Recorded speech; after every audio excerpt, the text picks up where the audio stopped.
Έσω τώρα στο βήμα δύο κυρίους, και τον κύριο Κονταργύρη, οικονομολόγο και ιδρυτικό μέλος της ΑΤΑΚ Ελλάς, και τον κύριο Σιλικιώτη που θα κάνει ένα κλείσιμο.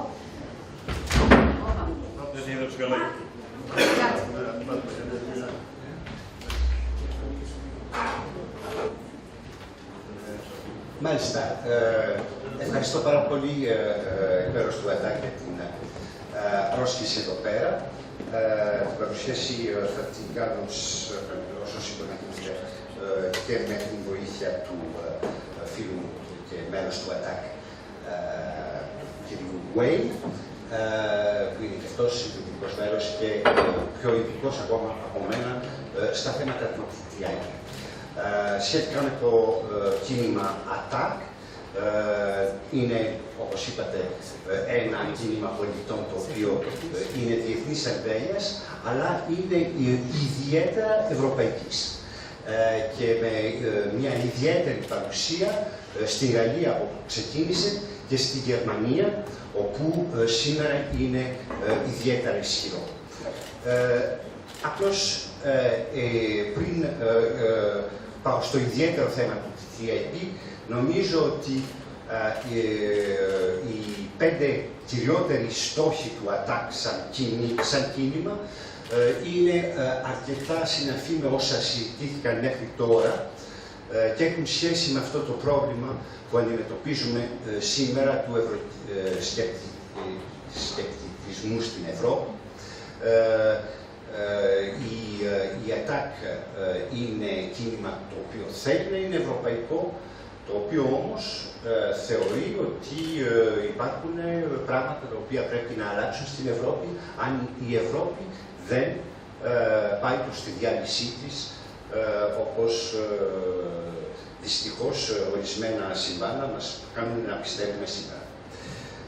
Πρώτον, η ATTAC σαν κίνημα αγωνίζεται για μια πραγματική δημοκρατία όπου οι πολίτες θα αποφασίζουν για τις πολιτικές που επιλέγονται, για τους νόμους που θεσπίζονται και όπου οι πολίτες θα ελέγχουν από κοντά την πιστή εφαρμογή τους. Σήμερα συμβαίνουν ορισμένα πράγματα σε ευρωπαϊκό επίπεδο που δεν πληρούν εντελώς αυτή την πρώτη εκδίωση.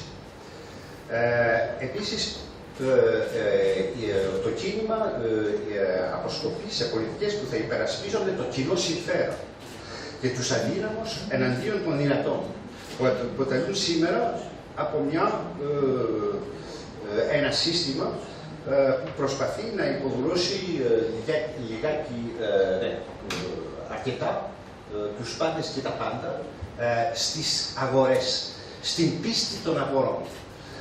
Και εκεί, εν σχέση με ακριβώς την προηγούμενη εισήγηση, θα έλεγα ότι το θέμα της Ευρώπης και το πώς μπορεί η Ευρώπη να αποφύγει να συνεχιστεί αυτή η εξέλιξή της προς μια απομόνωση από τους πολίτες, η οποία θα οδηγήσει είτε στη διάλυσή της, είτε σε μια επιβολή ενός αυταρχικού, κεντρικού ευρωπαϊκού μοντέλου, είναι η πίστη.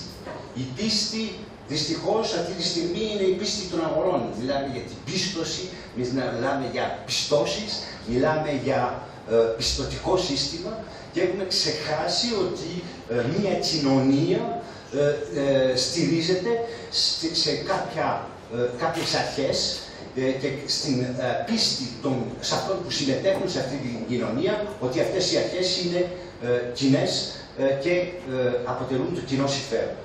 Το θέμα του κοινού συμφέροντος πρέπει να ξαναβρεθεί ψηλά και υπήρχε ψηλά στις αρχικές διακηρύξεις της Ευρωπαϊκής Ένωσης, είτε δείτε τη συνθήκη της Ρώμης, είτε το κάλεσμα του Σούμαν. Ύστερα, βεβαίως, όλα αυτά θα δείξω ότι έχουν σχέση με το TTIP. Το τρίτο είναι να έχουμε μια κρατική εξουσία αποτελεσματική, αξιοκρατικά στελεχωμένη, όπου όλοι όσοι εργάζονται θα είναι σεβαστοί σε όλους και θα σέβονται τον πολίτη γιατί θα δουλεύουν με αίσθημα ευθύνης απέναντι στο κοινωνικό σύνολο, προσφέροντας όλες τις απαραίτητες δημόσιες υπηρεσίες και την πρόσβαση όλων στα δημόσια αγαθά. Αυτό το πράγμα λείπει και έλειπε επί χρόνια στην Ελλάδα ιδιαίτερα, αλλά και στην Ευρωπαϊκή Ένωση γίνεται αισθητό ότι δεν βρίσκεται στα ικανοποιητικά επίπεδα. Βρισκόμαστε απέναντι επίσης το ΑΤΑΚ σαν κίνημα σε ευρωπαϊκό επίπεδο, μάχεται για την αναδιάρθρωση των χρεών, θεωρώντας ότι δεν μπορούμε να θυσιάζουμε στο όνομα του παρελθόντος το μέλλον είτε ανθρώπων είτε λαών. Όπως αυτή τη στιγμή δυστυχώς σε ευρωπαϊκό επίπεδο φαίνεται ότι είναι η θέση η οποία επιβάλλεται. Και πέμπτον, μάχεται για νομοθετικούς περιορισμούς στη δραστηριότητα των τραπεζών, ώστε να μην παίζουν καζίνο με τα λεφτά του κόσμου, αλλά να εξυπηρετούν αυτό που πρέπει να είναι το καθήκον τους, την αληθινή οικονομία και την κοινωνία.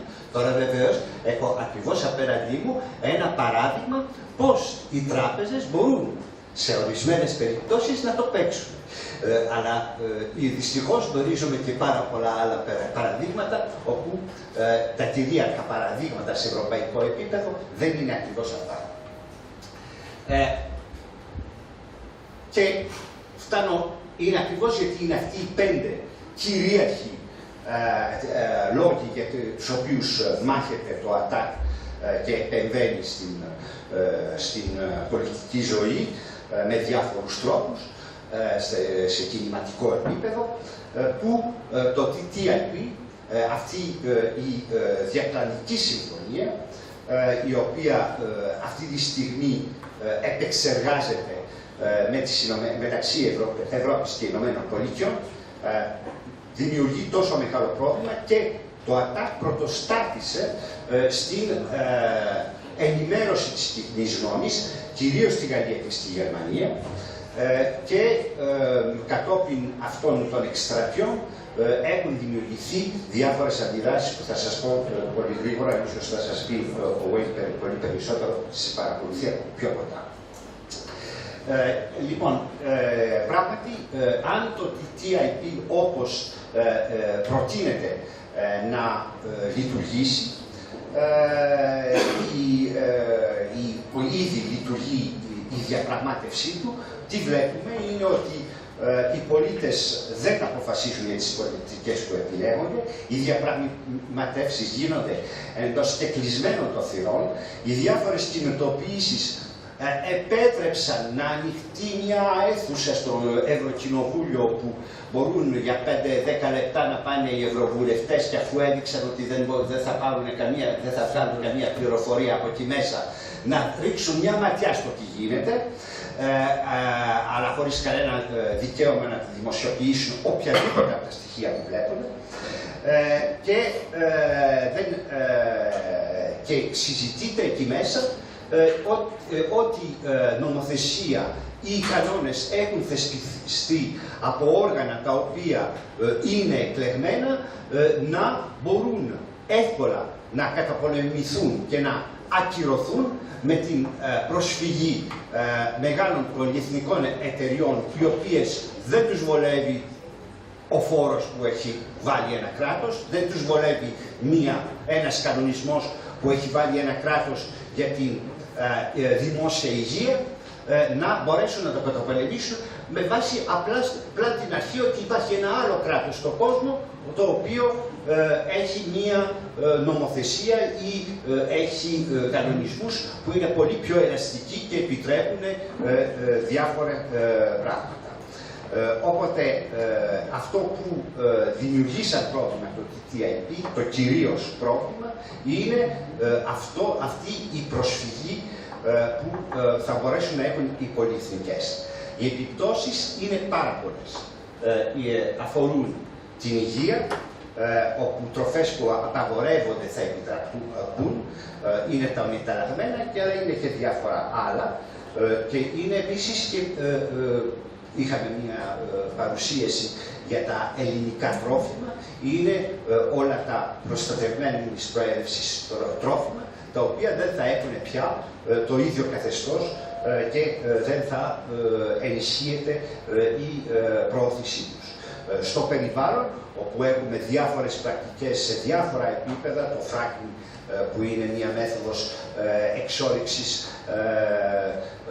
πετρελαίου η οποία δημιουργεί πάρα πολύ μεγάλες καταστροφές στο περιβάλλον και η οποία επιτρέπεται στη ΣΥΠΑ, θα επιβληθεί και στην Ευρώπη στις συνθήκες εργασίας, αλλά θα αφήσω και υπάρχει και δευτερολογία, οπότε μπορεί ενδεχομένως να επεκταθούμε σε όλα αυτά, και κυρίως αποφάσεις για την φορολογία και για τις δημόσιες υπηρεσίες και ιδίως εφόσον είμαστε σε ένα Δήμο σήμερα, για την, όχι μόνο το τι μπορεί να περιορίσει τις δημόσιες υπηρεσίες που θα μπορέσει ένας Δήμος να παρέχει, αλλά επίσης και στις παραχωρήσεις συμβάσεων σε ορισμένες εργολαβίες θα μπορούν πολύ εύκολα οι εργολαβίες που δίνονταν μέχρι τώρα για να ενισχύσουν κάποιους παράγοντες της τοπικής κοινωνίας για διάφορους λόγους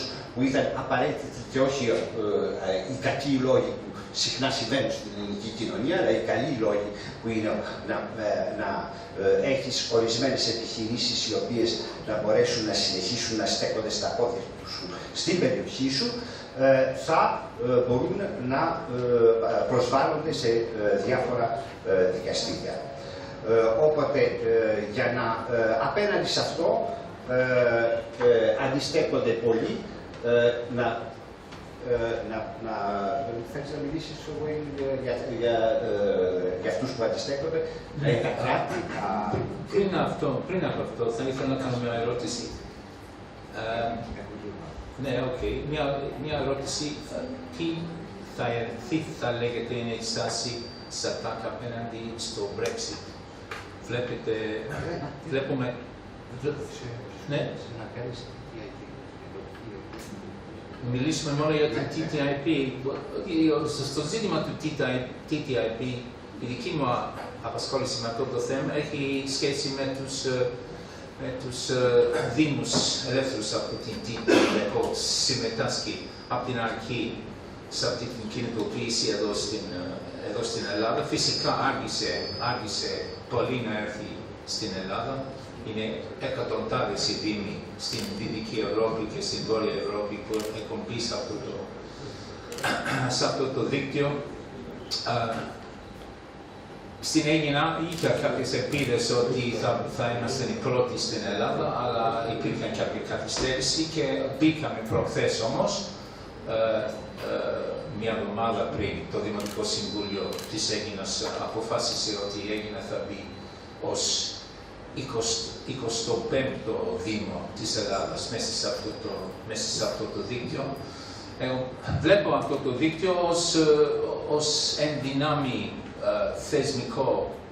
θεσμικό σχήμα που ανοιχτό προς το μέλλον της Ευρώπης, δηλαδή το μέλλον της Ευρωπαϊκής Ένωσης, εγώ βλέπω μέσα από το σχήμα. Δηλαδή για μένα φαίνεται το πιο σημαντική εξέλιξη και πιο επιδοφόρα εξέλιξη και κάτι πιο σημαντικό, κατά τη γνώμη μου, από το εάν είσαι υπέρ ή κατά της Brexit. Νομίζω ότι και οι δύο πλευρές αυτού του ζητήματος θα έπρεπε να συμμετέχουν στην κίνηση ενάντια στην TTIP και εκεί να γίνεται η ζήμωση. Αυτή είναι αρκεί για παρέμβαση. Ναι. Okay. Και δύο λόγια για τις τελευταίες εξελίξεις. Πληθαίνουν οι φωνές, διάφορες διαδηλώσεις όλο και πιο σημαντικές, ιδιαίτερα στη Γερμανία, είδαμε τους τελευταίους μήνες. Πληθαίνουν οι δήμοι εδώ πέρα, οι οποίοι, όπως ο Δήμος της Έγινας που ήταν ομόφωνα, πληθαίνουν οι φωνές, η πληροφόρηση πέρασε και είναι πολύ ενδεικτικό ότι το Brexit, ένα από τα πρώτα ζητήματα τα οποία τέθηκαν σε ευρωπαϊκό επίπεδο ήταν το ερώτημα, θα συνεχίσουμε με το TTIP όπως προβλέπαμε. Η απάντηση βεβαίως υπήρξε ότι ναι, θα συνεχίσουμε σαν να μην είχε συμβεί τίποτα, με μικρές όμως παραλλαγές. Και η παραλλαγή είναι ότι υπήρξε ήδη μια απόφαση σχετικά με μια ανάλογη συμφωνία, που είναι η συμφωνία με το Καναδά, η ΣΕΤΑ, για την οποία πάρθηκε η απόφαση ότι θα υπογράψουμε αυτή την συνθήκη, θα την βάλουμε σε εφαρμογή προσωρινά, χωρίς να ζητήσουμε τη γνώμη του σε κανένα, αλλά θα την βάλουμε σε ψηφοφορία των διαφόρων εθνικών κοινοβουλίων, τα οποία θα μπορέσουν ενδεχομένως να αποφασίσουν να αποτραβηχτούν από τη συνθήκη. Λίγο πολύ αυτό το σχήμα, το οποίο δείχνει ότι υπάρχει ένα ζήτημα και ότι υπάρχει αντίδραση, αλλά υπάρχει και επιμονή από την πλευρά της Ευρωπαϊκής Ένωσης να συνεχίσει να επιβληθεί αυτή η πολιτική, η οποία είναι τεχνοκρατικά κατευθυνόμενη, δείχνει ότι το ζήτημα είναι ανοιχτό και ίσως είναι από τις καλές επιπτώσεις του Brexit όπου μπορούμε επιτέλους να συζητούμε ορισμένα θέματα, και θα ήθελα η παρένθεση του Brexit να μην κλείσει τόσο γρήγορα όσο ορισμένοι επιθυμούν, ώστε να μπορέσουν να τεθούν αυτά τα ζητήματα μέσα στους επόμενους μήνες, γιατί είναι απαραίτητο ιδάλλως στην Ιταλία, στην Γαλλία που γνωρίζω γιατί είμαι και Γάλλος υπήκοος, στην Γερμανία, το μόνο αποτέλεσμα που θα έχουμε αν θεωρήσουμε ότι το Brexit είναι απλώς μια παρένθεση και θα θελήσουμε να συνεχίσουμε όλα όπως ήταν μέχρι τώρα, θα ήταν να βγάλουμε τον Ρέντζι από την εξουσία στην Ιταλία και να βάλουμε τον Πεντεγρίλο, να βάλουμε τη Μαρίνη Λεπέν στη Γαλλία και να βάλουμε το AfD να αποφασίζει για το μέλλον της Γερμανίας. Ευχαριστούμε πάρα πολύ τον κύριο Κοντακύρη και τον συνεργάτη. Με συγχωρείτε.